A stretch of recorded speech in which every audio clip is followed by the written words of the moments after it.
In the late 1930s, Americans were learning about the increasing persecution of Jews under the Nazi regime. Philadelphia couple Gilbert and Eleanor Kraus wanted to do something, anything, to help. Then a friend approached them with a seemingly impossible idea. Would they dare go to Europe to try to rescue 50 Jewish children? Despite the danger and the slim chance of success, Gilbert and Eleanor knew they couldn't say no. To think of being able to help even a handful of children was a beautiful thought. I got started quite early the next morning. But first, they had to find friends who would guarantee financial support for the children. An affidavit was necessary, along with many other documents, in order for immigrants to legally enter the United States. There were all sorts of papers required. The forms were long, full of questions.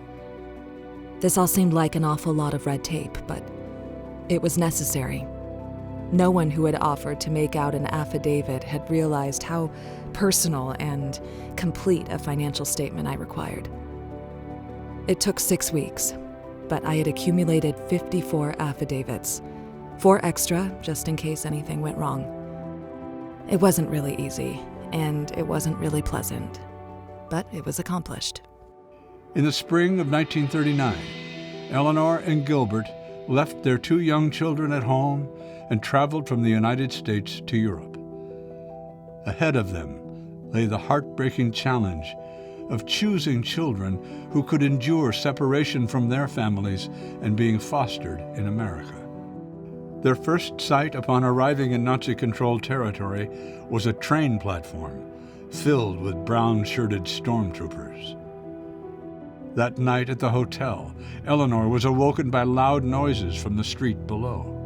I went to the open French door and stood looking out over the balcony. Thousands of soldiers marched by. Then there were the heavier sounds. Machines went by. Machines I had never seen before. Machines with mounted guns, heavy tanks, one after the other.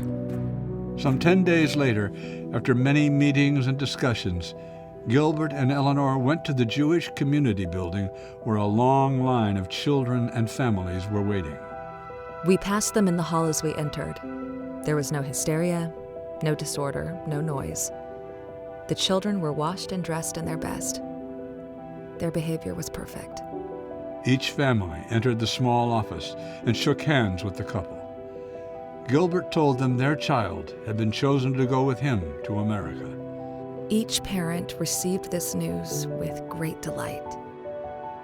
The relieved parents willingly signed a document giving temporary custody of their child to Gilbert.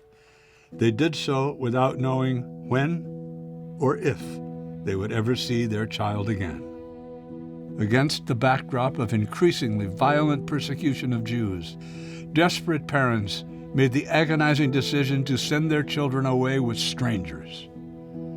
To take a child from its mother seemed to be the lowest thing a human being could do. Yet it was as if we had drawn up in a lifeboat in a most turbulent sea.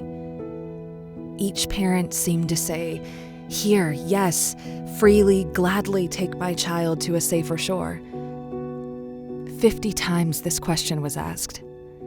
Will you leave your mama and papa and come to America with us? And each time I died a little more.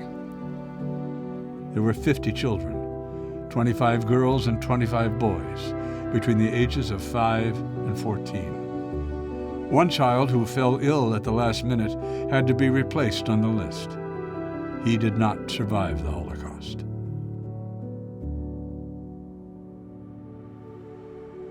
Their journey at sea lasted for 11 days, until the children finally caught their first glimpse of New York Harbor.